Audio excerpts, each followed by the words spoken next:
e nós vamos já começar a compor o nosso quadro aqui para a próxima atividade, que será a primeira conferência. Como vocês todos sabem, nós, no Instituto Silvia Lane, somos 13 pessoas. Vocês enxergaram a Ana Bock, o Marcos Ferreira, mas nós temos também o Odair Furtado, que está aqui. Você pode ficar em pé, Odair, por favor? Esse é o Odair Furtado, que é professor aqui na PUC. E ao lado dele temos a Lumena de Almeida Castro, por favor. Alguém faça U também para ficar para não dar problema no casal. A Cristina Silva está lá em cima, a Cristina Silva, ela está trabalhando na comunicação do nosso evento. A Luane está do seu lado? Está a Luane ali atrás, o Chico Viana. Me ajudem, por favor, a apontar. A Edna está onde, Edna? Está aqui a Edna Carrali, a Graça Gonçalves. Eles fazem esse U só para fazer inveja em nós outros, que não recebemos o U. Eu vou pedir um U grande ao final para todo o grupo. Faltou alguém ainda do Instituto aqui presente? A Ia está aqui? Ali a professora Wanda Maria, que nós chamamos de Ia. Eu não sei se está faltando. Bom, então esse é o grupo do Instituto Silvia Lane. Oi? A Elisa estava aqui agora gravando. A Elisa deve estar do lado de fora gravando, que é professora aqui na PUC. E o Silvio Bock também está numa atividade lá embaixo na TV PUC, provavelmente. Eu queria dizer para vocês que nós nos demos a tarefa de fazer 2 eventos. Tem um evento que está acontecendo com vocês aqui agora e tem um outro evento que é com quem não pôde vir. Então, nós temos bastante esforço sendo dirigido a divulgar as atividades que estão acontecendo. Então, existe transmissão online neste momento do evento por 2 diferentes canais, pelo Facebook, pelo YouTube. Todas as falas estarão prontas ao final do dia, graças ao nosso Ricardo, que está atrás de um computador ali em cima. Todas as falas vão ser individualizadas e oferecidas também para postagem pelo Facebook, estarão na playlist da PUC de São Paulo, e haverá reportagens com vários de vocês também contando o evento. Nós temos um esforço grande dirigido a essa tentativa de colaborar com quem não pôde estar conosco aqui, e nós pedimos a ajuda de vocês, que vocês postem bastante coisa esses dias sobre o evento. Pode criticar, não tem problema. Como dizia aquele moço que já foi chamado de rei no Brasil, falem bem ou mal, mas falem de nós, né? Porque é importante a gente... Você pode dizer assim, não gostei do que eu ouvi de fulano, mas nós temos que discutir como que nós vamos amplificar o tema do exercício da crítica na psicologia, em toda a psicologia brasileira. O nosso evento ele tem 3 eixos. Na ideia de andar em direção ao exercício da crítica na psicologia, nós elegemos 3 temas que nós consideramos embaraços para esse exercício. O primeiro embaraço que nós apontamos foi o embaraço do pensamento colonizado na psicologia. O segundo embaraço é o embaraço da negação da historicidade, aquilo que o Martim Baró talvez tenha uma certa identidade com o que o Martim Baró chamava de presentismo. E o terceiro embaraço que nós apontamos é esse aprisionamento, a divisão entre indivíduo e sociedade. Hoje à tarde nós vamos começar com o primeiro embaraço, discutindo o primeiro embaraço, que é o embaraço do pensamento colonizado. Nós construímos 3 ciclos, com conferência e mesa redonda para cada um desses embaraços, e hoje à tarde nós vamos ter já o primeiro embaraço que nós vamos debater, é o do pensamento colonizado, que contará com 2 conferências, da Lilia Schwartz e, em seguida, do Emir Sader.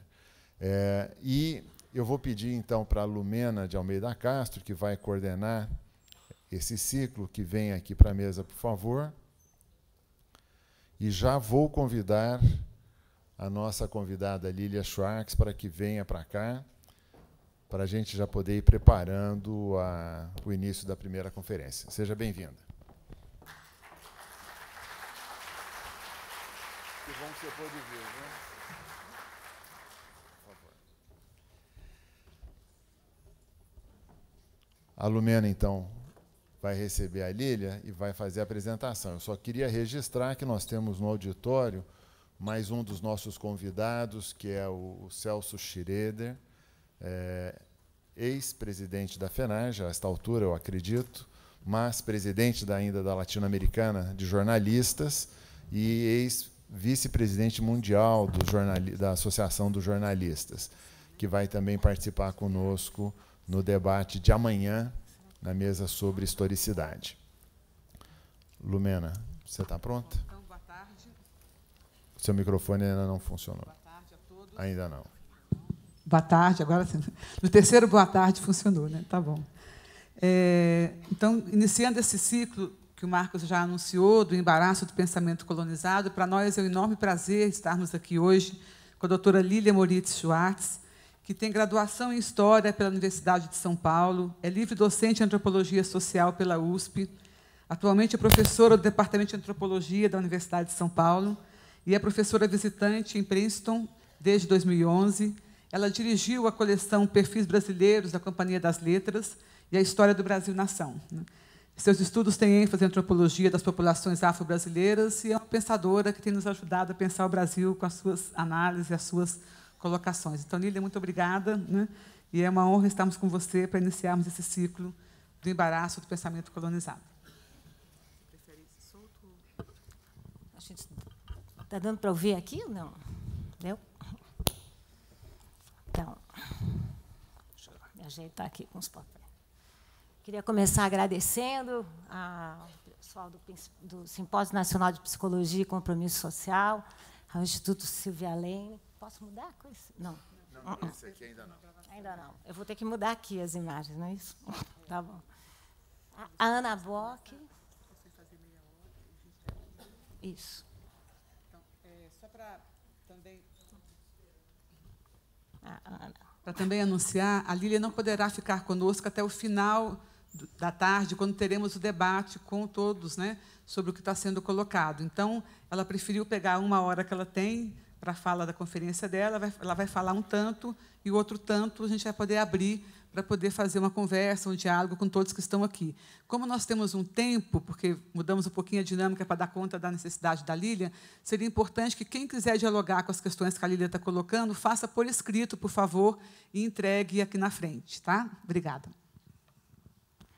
Então, novamente, eu queria agradecer ao pessoal do simpósio, a Lumena, que está aqui me apresentando, a Ana Bock, que me fez o convite, ao Instituto Silvia Lane, enfim, a Maristela, a Márcia, que me ajudaram, dizer que é um prazer participar de um seminário, enfim, de psicologia, mais preocupada com a crítica, enfim, e com a responsabilidade social, como a mesa que me antecedeu, enfim, vários dos que participaram já disseram, num momento tão crítico desse nosso Brasil, num momento que pede de nós cidadania, pede de nós participação, voluntarismo, a melhor forma de pensar essa questão.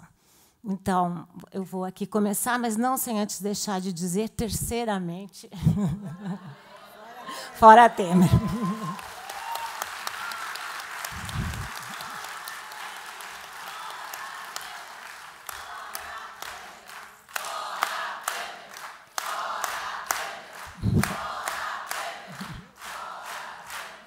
Olha, eu vou descontar os meus 2 minutos dessa saudação. Vamos lá, então. A Ana, que é muito diretiva, ela disse para mim, olha, tudo bem que você poderia falar do embaraço do pensamento e da historicidade, mas você vai se concentrar no embaraço do pensamento colonizado. Como eu tenho um grande palestrante que vai aqui falar em segundo lugar, eu vou tentar terminar essa minha palestra abrindo para esse outro tema, mesmo sabendo que não é a parte que me cabe nesse latifúndio. Não é? Bom, eu queria iniciar pensando com vocês um pouco na ideia de embaraço. Né? O que é esse conceito de embaraço, pelo menos como eu o entendo? Há um grande pensador alemão chamado Leo Spitzer, que escreveu um belo livro, eu recomendo a vocês, que chama-se Vida de Entremeios, em que trata um pouco dessa condição do embaraço, sobretudo verificada no final do século XIX, início do século XX, momento que prometeu para as populações, no mundo afora, inclusive no Brasil, um cardápio de liberdade, mas ofereceu uma receita de diferença. Esse é o momento das teorias raciais, das teorias deterministas raciais, que reconduziram, no momento em que promovia todo tipo de autonomia e de emancipação, reconduziram largas populações a situações de novos embaraços da diferença, nesse caso.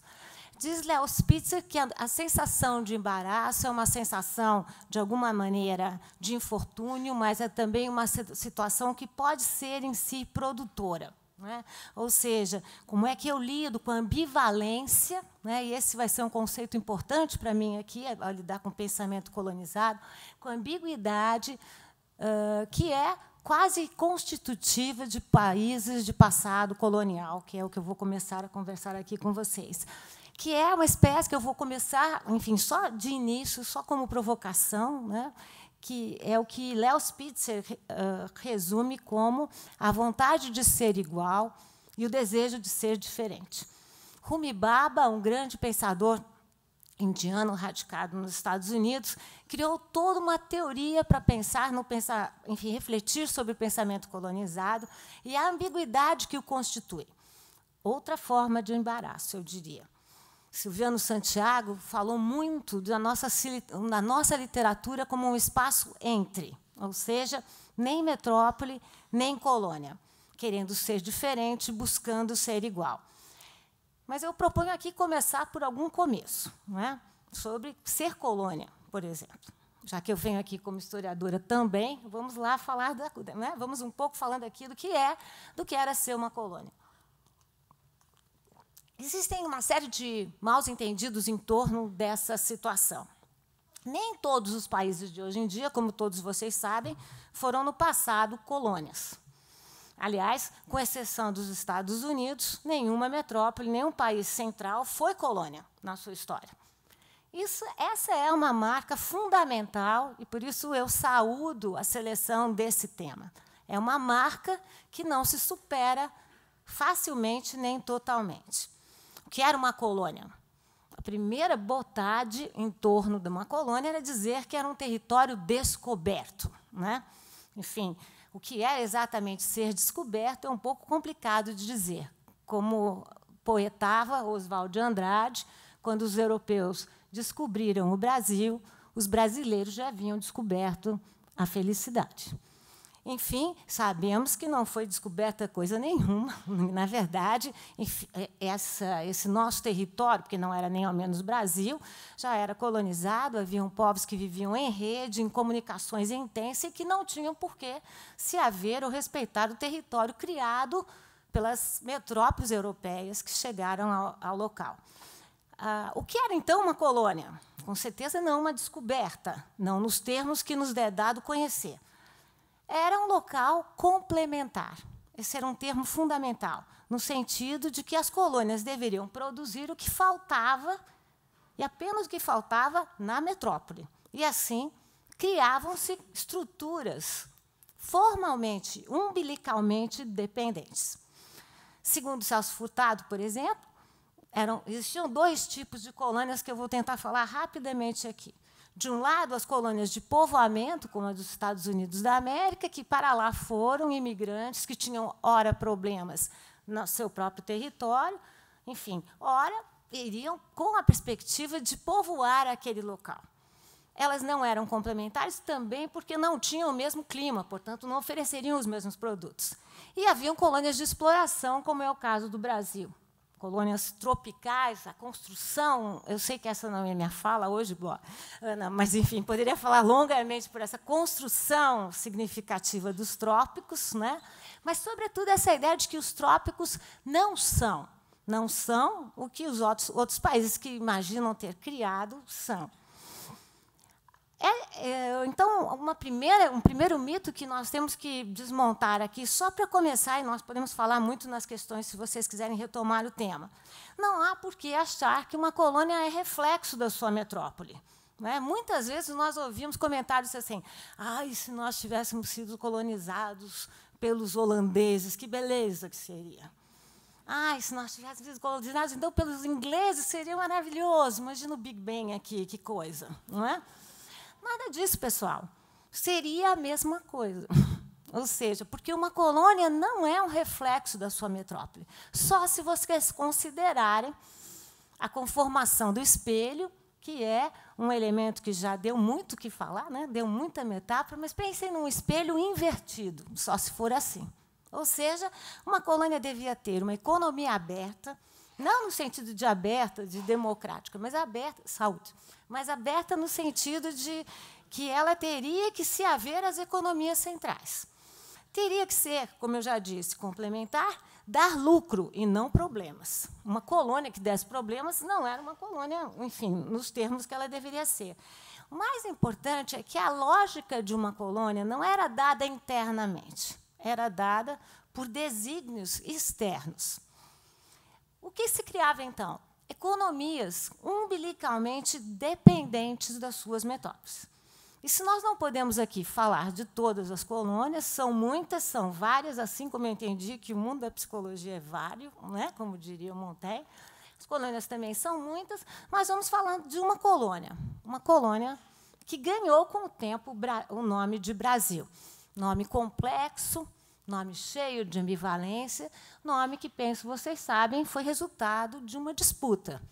A Igreja queria a terra de Santa Cruz. Os comerciantes queriam o Brasil, por causa da madeira.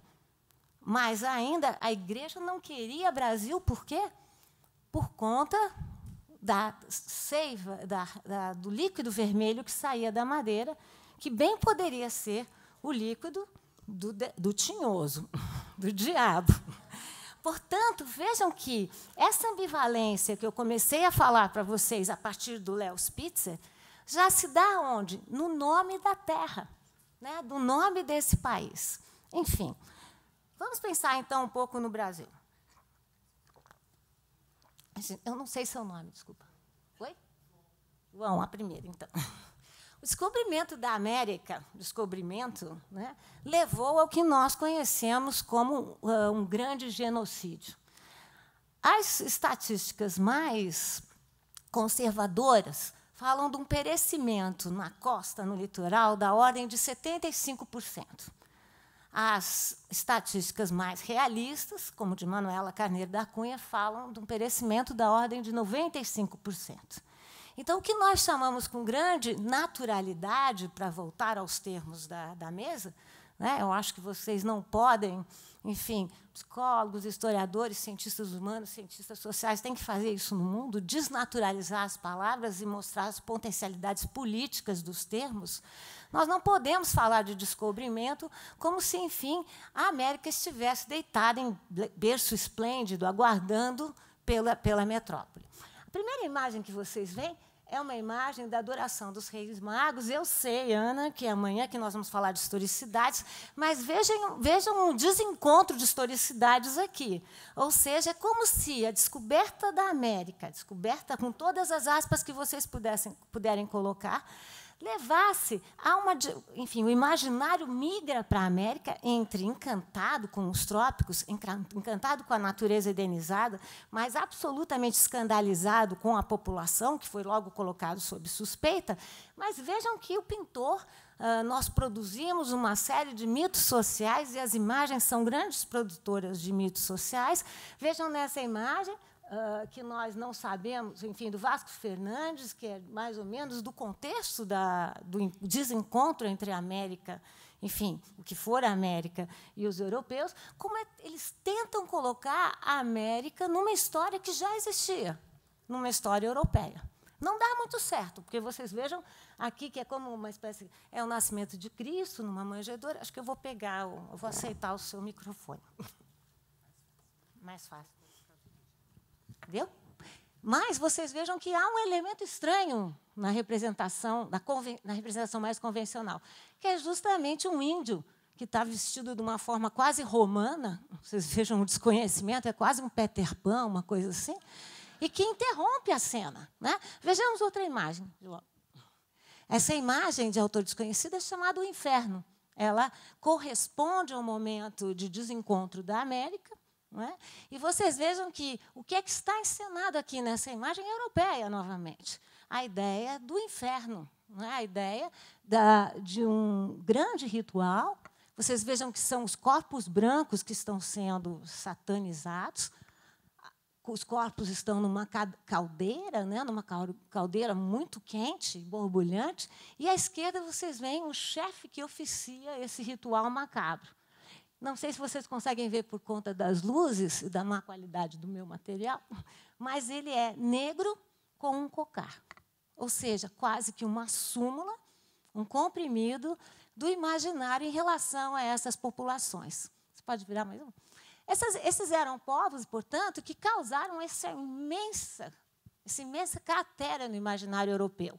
Vejam de novo uma das primeiras imagens da América, do Theodor Geisel, e vocês podem dividir essa, que é como se dividem as representações mais acadêmicas, entre o lado esquerdo e o lado direito. O lado esquerdo corresponde à Europa com todos os símbolos de civilização, o astrolábio, a caravela, as roupas, o corpo vestido. O lado direito corresponde à América. Vejam que a América é representada na figura de uma mulher quase sem roupas, né? Vejam, com roupas, sem roupas, uma mulher que deitada na rede. A rede é uma representação muito recorrente, a ideia de que a América repousava preguiçosamente para que a Europa chegasse, e a América, que é uma mulher, eu repito, estende a mão. Segundo a antropóloga sul-africana Anne McClinton, esse foi a primeira representação do estupro.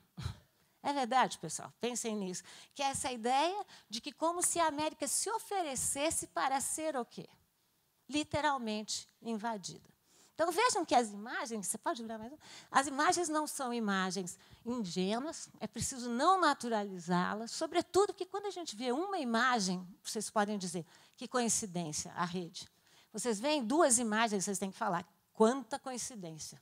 Vocês veem três, é preciso dizer, aí tem coisa, certo?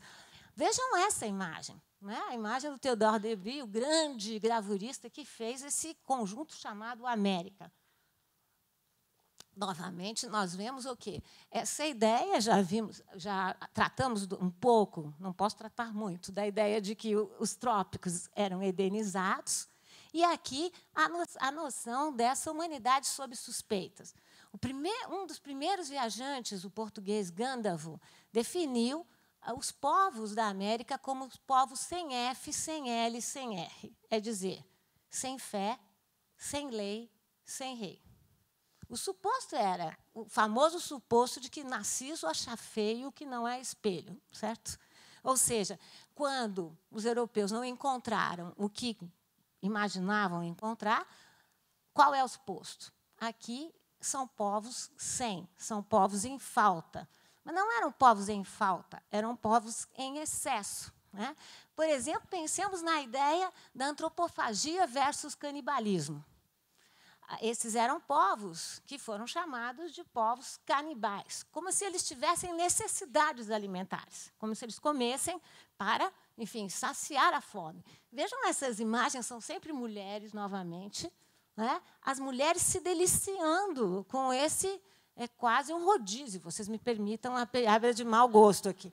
Mas, assim, agora me passa essa perna, a costela, e vocês vejam que elas se lambuzam, elas fazem assim no dente. Esse é um exemplo da ambivalência que eu falava no início. Ou seja, o gravurista, enfim, e quem escreveu sobre, não entendia que esses eram povos que praticavam não o canibalismo, mas a antropofagia, que era uma troca extensa de mulheres, símbolos, comunicações, odores, valores, enfim, e que nada tinha a ver com essa prática. Se nós formos ver mais uma imagem do Albert Eckhout, que esteve aqui no período da dominação holandesa, aquelas que muitas pessoas acham como era bom naquele momento, né, que não era nada bom também, 1570, 1640, ele faz uma série de retratos de tipos. Eu trouxe aqui apenas um deles, a mulher tapuia. Vocês vejam que ele devolve essa natureza maravilhosa do Brasil. Vejam a vagem, o tamanho da vagem. Né? Eu coloquei aqui até em detalhe o tamanho dos animais. Agora, prestem atenção do que essa ingênua nativa traz na sua mão e numa cesta. O que ela traz? Braço, uma perna. É, de novo, a mesma imagem do exotismo. Ou seja, querida, aqui você trouxe para o almoço um pé. Assim, como se fossem, de fato, essas as verdades dessas populações. Vocês começam a ver um pouco o que eu chamo de embaraço, ambivalência, dificuldades da representação. E, como eu não tenho mais tempo, eu não vou tratar tanto da representação escrita, mas, sobretudo, da representação visual.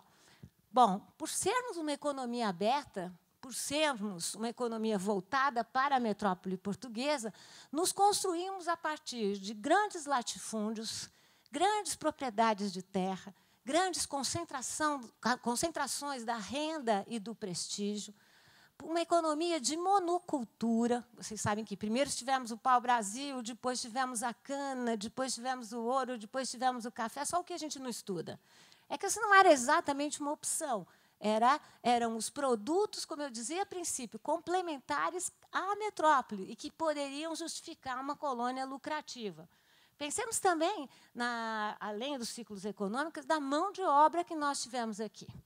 Portugal, um país pequenino, que não tinha mão de obra para, como se dizia na época, povoar esses Brasis, vai recorrer à mão de obra escrava.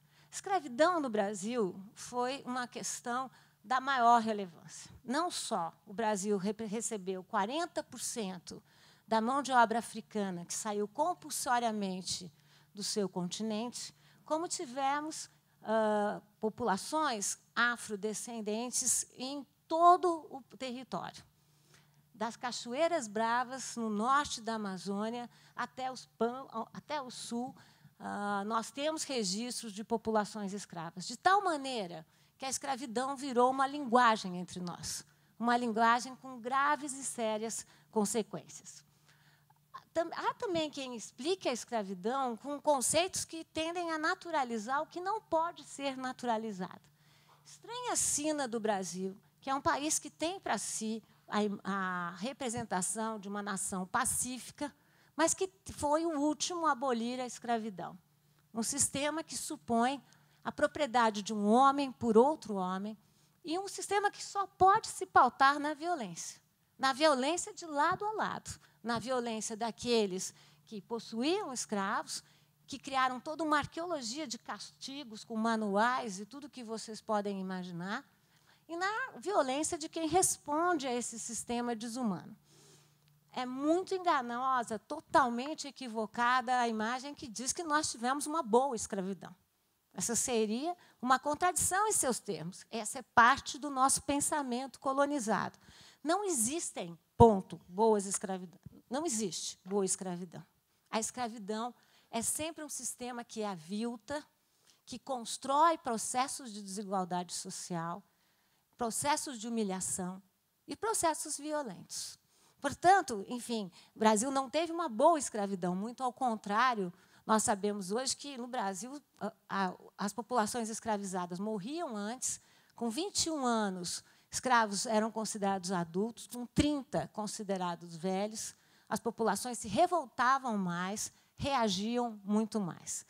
Para lidar com essa realidade, tivemos o embaraço, enfim, de como é que íamos representar um país, depois uma colônia, depois um império, enfim, que adiava e não abolia a escravidão. Se nós voltarmos às nossas representações visuais, eu trouxe algumas para vocês, vamos? Vejam uma imagem bastante desconhecida do que era um navio negreiro. Né? Vejam, as viagens eram longas, o índice de perecimento era da ordem de 56%. Enfim, essas populações chegavam com... As que sobreviviam chegavam com a pele maltratada, com doenças por falta da exposição à vitamina C, ou seja, por falta de exposição ao sol, e também por falta de alimentação e por falta de poder tomar líquidos. Essa é uma imagem que foi feita para combater a escravidão, foi feita justamente por uma liga inglesa anti-slavery, e vocês vejam a representação que se fazia, que era, claro, um material de propaganda, eu não nego, mas que mostra muito a superlotação desses navios, e que, em 1850, com a proibição do tráfico, a situação só piora, porque essas populações eram levadas abaixo do nível do mar. Aqui vocês veem um dos nossos embaraços em relação a essa questão. O pintor holandês, Zacarias Wagner, tenta representar um mercado de escravos, mas ele não consegue traduzir o marrom da pele. Portanto, se vocês olharem bem, as populações africanas parecem quase que borrões, que podem ser traduzidas como situações de ambiguidades e de ambivalência. Talvez essa é a imagem mais forte que nos legou a escravidão. Ela é feita por um artista francês que chega aqui em 1816, no momento em que o Brasil era um vice-reino, no momento do domínio de D. João, e Debré, que tinha o objetivo de entrar na Academia da França, faz uma série de aquarelas sobre esse Brasil e pinta a escravidão. Vocês vejam que ele pinta um escravo com a máscara de Flandres. Por que essa imagem, para mim, é quase um resumo da ideia de ambivalência? Porque a máscara de Flandres era colocada por sobre o rosto de escravizados que tinham, diziam à época, o mau costume de ingerir terra. O costume de ingerir terra era também, e não só, uma forma de suicídio lento e doloroso. E era uma forma de insubmissão radical ao sistema. Agora, vocês percebam o toma lá da cá. Para evitar o suicídio, se utilizava o quê? A própria sevícia. E vejam a naturalização. O pintor francês reproduz esse costume como se fosse um hábito dessas populações. E nós, nos nossos livros didáticos, usamos esse tipo de imagem. Vocês já devem estar notando que eu tenho evitado usar o termo escravidão e uso o termo escravizados. Eu gostaria muito que vocês usassem esse termo, porque ninguém foi escravo no seu passado. Essas populações foram Moçambiques, Angolas, Quimbembes, Nagôs, o que vocês quiserem, mas ninguém foi escravo no seu passado. Por isso que eu penso que a gente deve usar o termo escravizados, porque mostra, enfim, que essa foi sempre uma situação compulsória. Se nós formos em frente mais um pouquinho, vocês vejam o que é a naturalização desse embaraço. Para quem quiser abrir um jornal, agora nem é preciso abrir, né? Enfim, vá à internet. Os escravos eram leiloados, penhorados, segurados, enfim, nos jornais dessa maneira. Enfim, e não havia nenhum problema nesse tipo de representação, até porque essa mão de obra estava garantida pela lei. E não que isso não causasse novos embaraços. Pode virar mais uma vez? Vejam essa imagem de novo do Debré, pretensamente uma imagem pacífica e calma, que coloca o senhor à frente e como se fosse uma linha evolutiva atrás dele. Vejam quantos marcadores sociais de raça, de gênero, de sexo, de geração estão aqui presentes. Vamos ver mais uma imagem.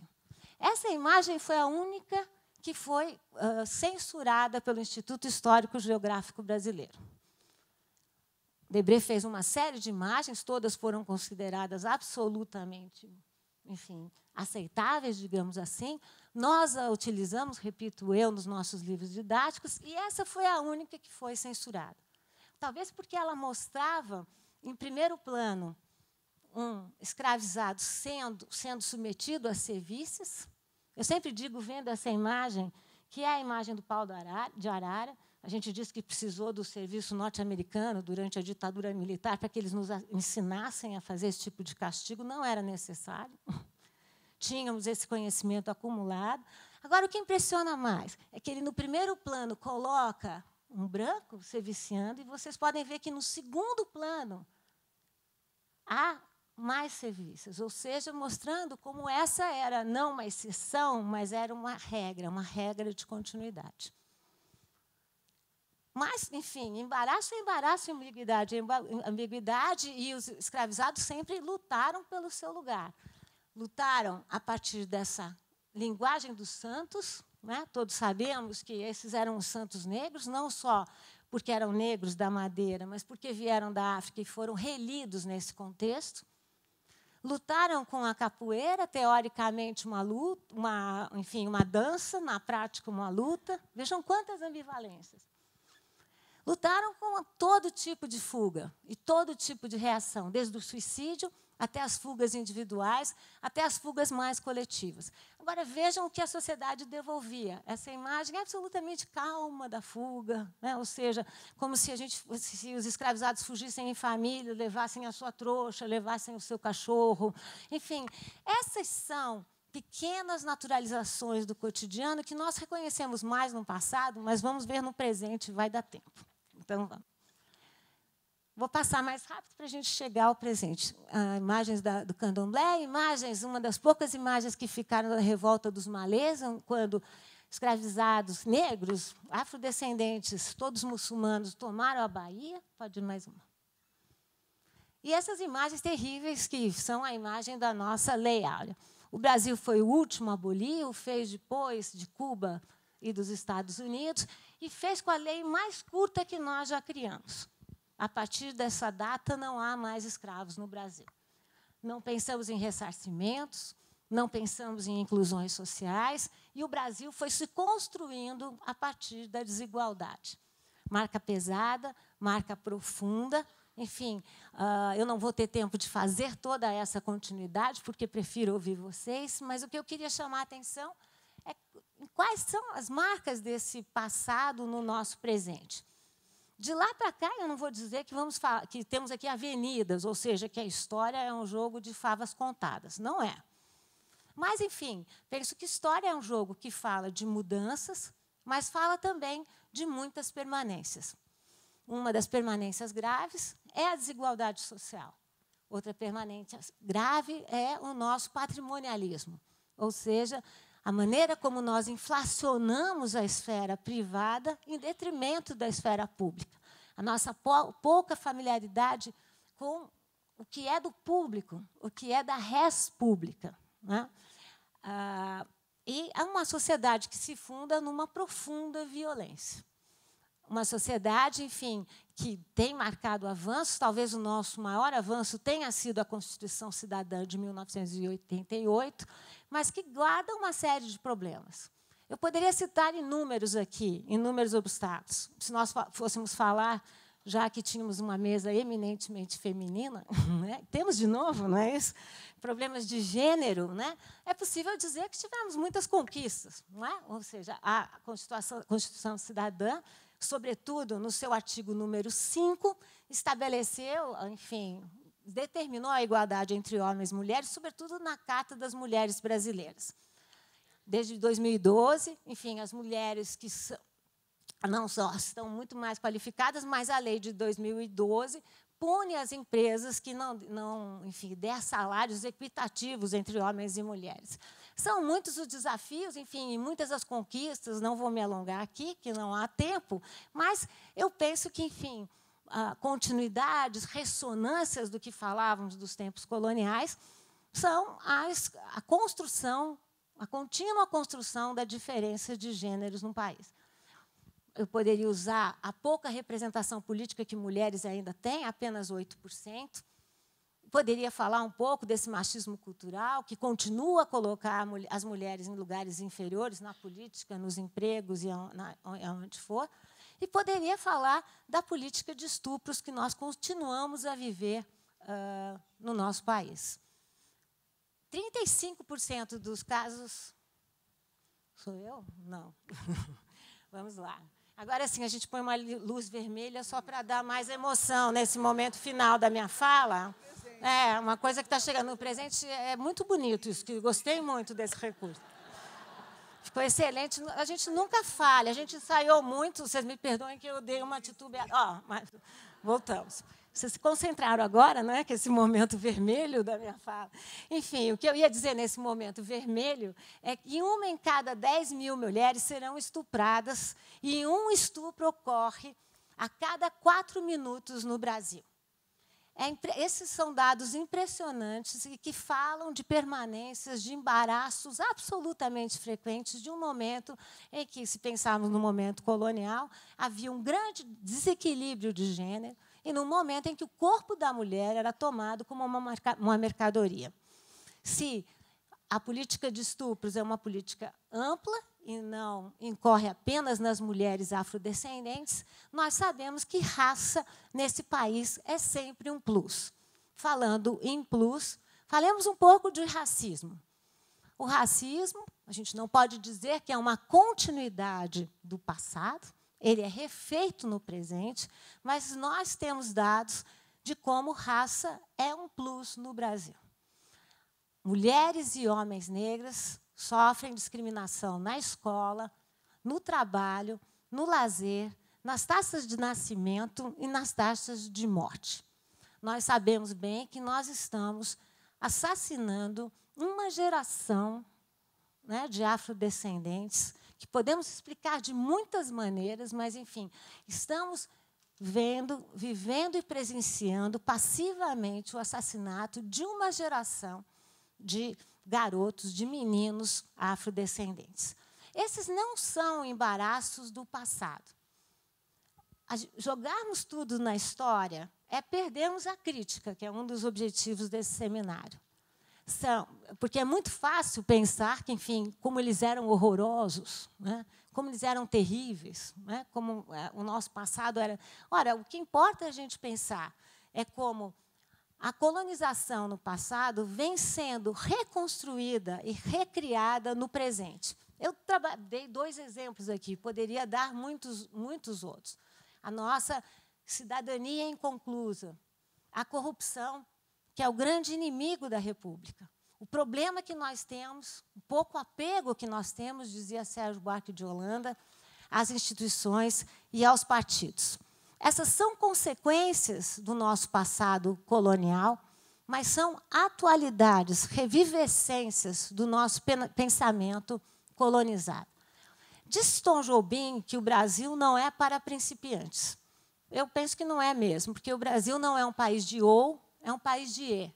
Eu diria que é um país violento e generoso, é um país inclusivo e exclusivo, moderno e tradicional, rápido, mas também moroso.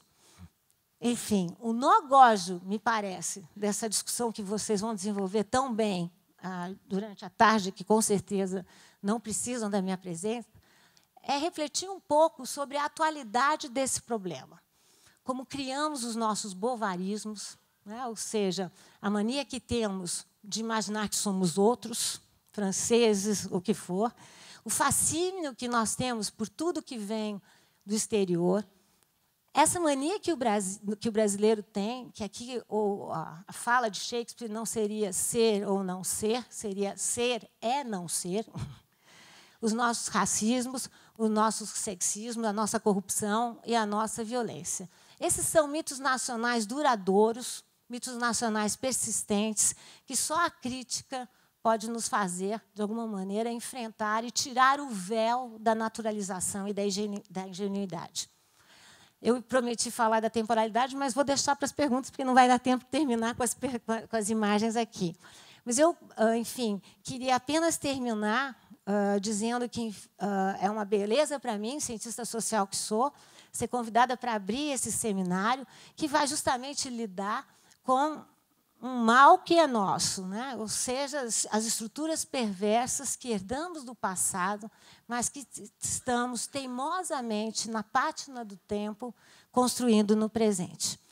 uma beleza ver uma psicologia tão preocupada com a nossa realidade nacional, enfim, e uma psicologia recrutada aqui para lidar com a crítica e para invadir este país que tem vivido momentos difíceis no nosso projeto republicano, democrático e cidadão. Muito obrigada.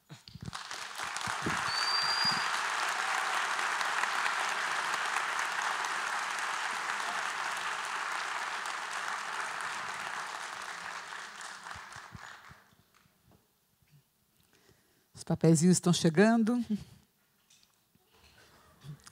Acho que é muito instigante, né? A Lília foi passeando aí entre dois embaraços, né? O da historicidade e também o embaraço do pensamento colonizado, e nos fazendo... Sim, né? Mas você já fez várias entradas, né, por aí, nos ajudar a repensar a naturalização dos conceitos.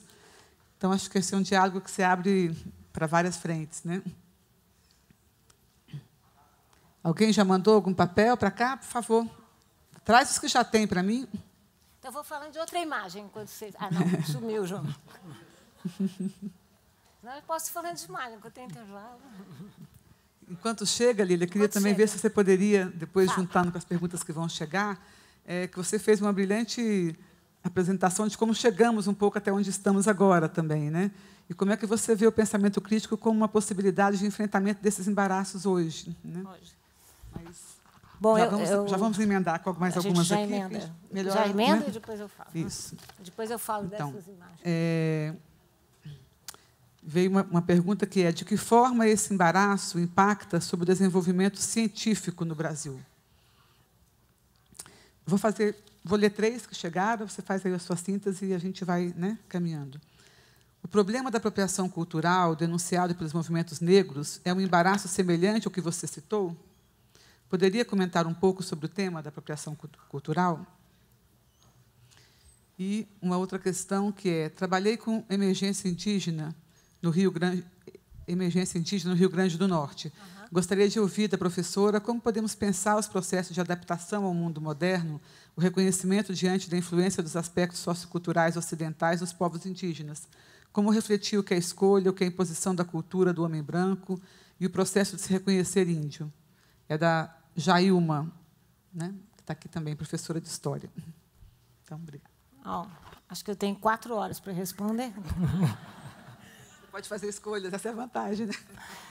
Eu vou começar, então, falando dessa imagem, e nos nossos intervalos eu falo de alguma imagem. Não é? Eu tinha colocado essas imagens para analisar, que talvez essa é uma outra imagem absolutamente ambivalente, né, do nosso pensamento colonizado, que são as representações das amas negras, né, enfim, que acabavam sinonimizando o amor, o carinho da escravidão. Eu sempre analiso essa imagem à esquerda, na falta de tempo, porque é uma imagem que eu conheço a história. Se vocês olharem bem, essa ama, ela está vestida com roupas que não são suas, então vocês podem notar a quantidade de embaraços na expressão que ela carrega. Como a foto é um daguerreótipo, é uma foto de 1860, não é possível se mover muito, porque qualquer movimento, a foto sai rasurada, né? Os modelos se transformam quase que em fantasmas, e a culpa vai ser, claro, da escravizada. Então, ela crispa sua mão no colo, se vocês forem olhar, e segura com o outro braço, apoia, tenta, o menino se apoia nela. A pergunta me parece muito a questão da emancipação indígena, e vou voltar a ela, mas que é essa ideia de que ninguém pode dizer que não há afeto aqui, mas ninguém pode dizer que não há muita tensão nessa foto. Tensão da técnica, porque era preciso que o modelo não se mexesse, e tensão da própria situação, porque vocês podem imaginar, não sei se vocês já leram, devem ler, um ensaio do Foucault sobre a tela do Velázquez, chamado Las Meninas, né, em que ele pergunta quem está na frente dessa foto. E quem está na frente dessa foto é o fotógrafo, mas é o senhor dessa escrava. Então, vocês podem imaginar a quantidade de embaraços em torno de uma só imagem. a pergunta sobre como lidar com o presente. Eu sempre digo que, se historiadores fossem bons de prever o futuro, nós estaríamos em outro lugar, na Bolsa de Valores, por exemplo. Mas não quero sair fora dessa raia, mas eu também vou me valer de outro grande personagem da nossa literatura, o Conselheiro Aires, grande protagonista da literatura de Machado de Assis. Como bom conselheiro, ele dava um conselho para todo mundo que perguntasse ou não. Ele dizia: as coisas só são previsíveis quando já aconteceram. Eu, particularmente, acho que nós vivemos um momento... momentos de crise são momentos bons para que a gente se debruce na realidade, mas momentos de crise pedem calma para que a gente possa avaliar, entender e pensar.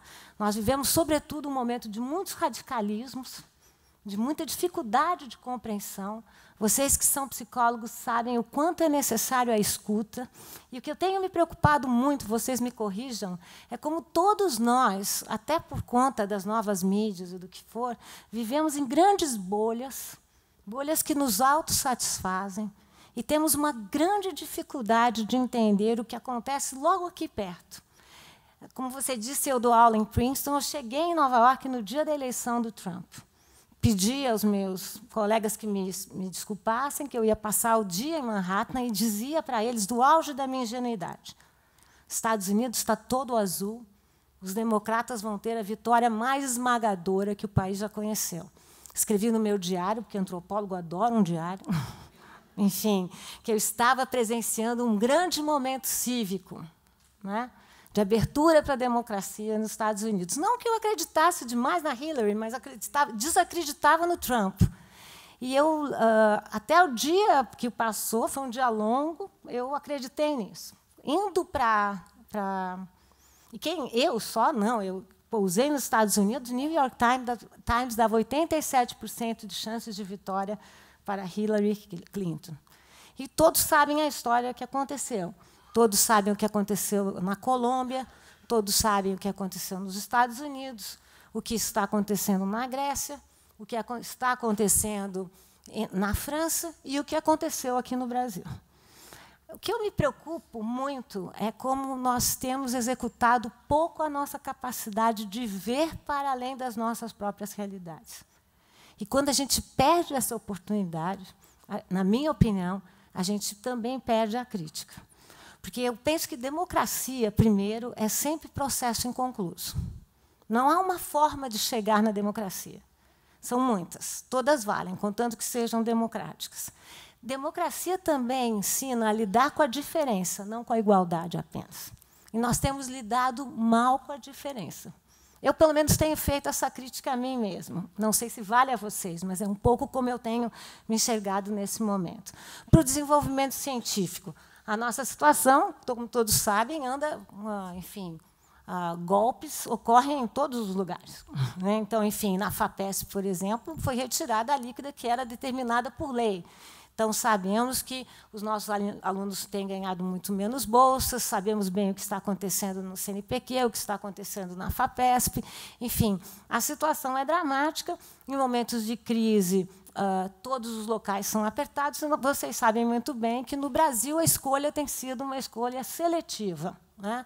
Ou seja, vamos apertar a saúde e a educação.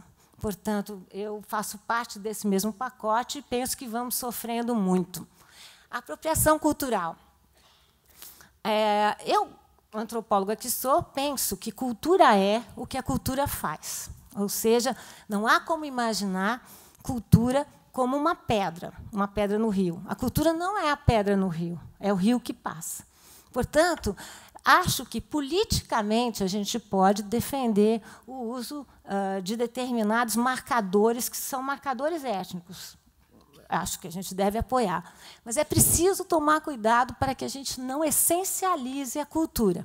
Se eu pensar como historiadora que sou, ou se vocês forem ler o que escreve Alberto da Costa e Silva, talvez o nosso grande africanólogo, ele diz que o turbante competiu bravamente com os cabelos trançados na África e veio numa rota que vem da Península Ibérica em direção à África.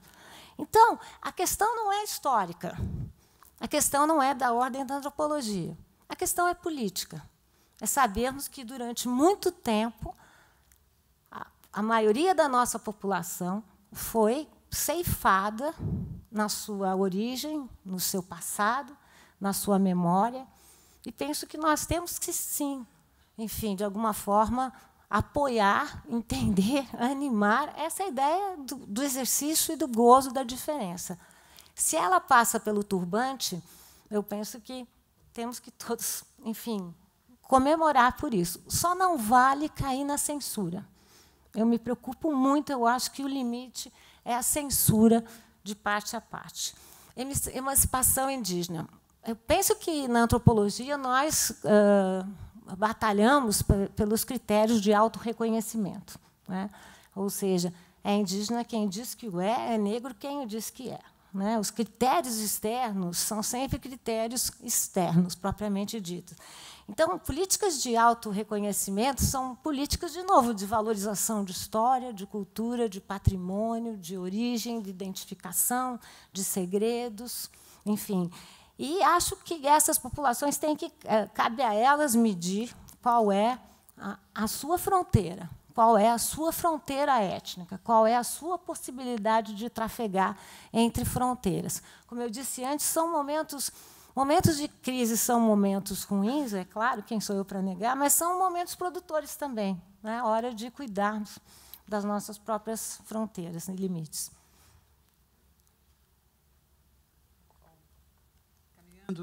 Caminhando já para um fechamento, né, Lília? Quero ler para você aqui um poema que veio de uma pessoa da plateia, a partir da reflexão que você trouxe, né? E aí depois você dialoga e a gente vai concluindo, né? Poemas e embaraços. Com tantas pinturas e tantos quadros de época, podemos montar embaraços deste Brasil que nos cerca. Podemos acreditar que escravizados éramos. Será que devemos continuar ou escravizados seremos? Precisamos mudar o jogo desse grande embaraço. O Brasil é a nossa terra, vivemos unidos em laços. Laços de igualdade, ressonância dos coloniais. Mulheres são pouco valorizadas, precisamos nos unir mais. Lidar com o presente e o futuro neste momento de crises, buscando a melhor escuta, seremos muito mais felizes. Lúcia de Fátima, que está aqui conosco, escreveu esse poema. Então, você pode, claro... Vou fotografar e te dou para a gente ficar também. Tá? Tá bom. E você, por favor, então, dialogue com o poema e concluindo a sua participação conosco. Obrigada. Você é minha amiga ou inimiga? Ela quer que... Não estou brincando.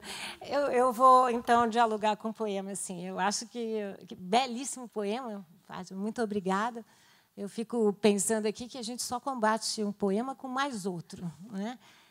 Talvez com Carlos Drummond de Andrade, que diz que... Eu fico aqui pensando, antes de eu concluir, vamos lá. Acho que, muitas vezes, quando a gente fala numa ocasião como essa, teoricamente, nós estamos dando um presente. Na prática, estamos recebendo um presente. Nós, ocidentais, que nos achamos tão complexos, não temos um termo para lidar com essa sensação tão complicada que é essa que nós vemos agora. Como é que eu vou expressar a alegria que eu tenho, que, na verdade, eu não dei, mas estou recebendo uma dádiva? Há um antropólogo que eu gosto muito, que se chama Marcel Mauss, que, nos vídeos de 1925, escreveu um ensaio chamado Ensaio sobre o Dom ou Ensaio sobre a Dádiva. Diz ele que a dádiva, o dom, o presente, é só formalmente voluntário, mas, na prática, ele é coercitivo. Ou seja, quando eu ganho um presente, eu, teoricamente, digo uma coisa assim, que amor, né? Que lindo, que graça. No entanto, mal eu recebo o presente, eu fico com uma sensação que é preciso retribuir, ou igual ou mais. Nós não temos um conceito para lidar com essa sensação de desequilíbrio.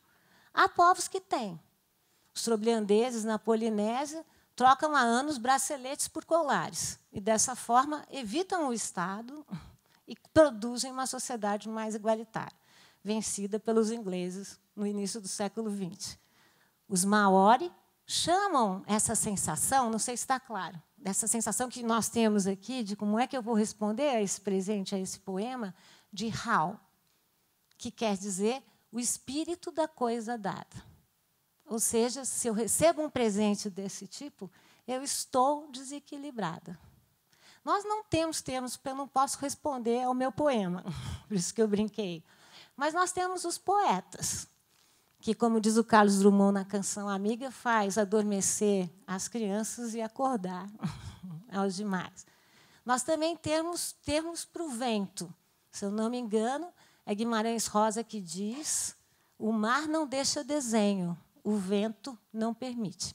Então, enfim, eu talvez queria terminar só agradecendo o RAU, né, o vento e o espírito da coisa dada. E que esse seminário, enfim, sopre muito. Muito obrigada.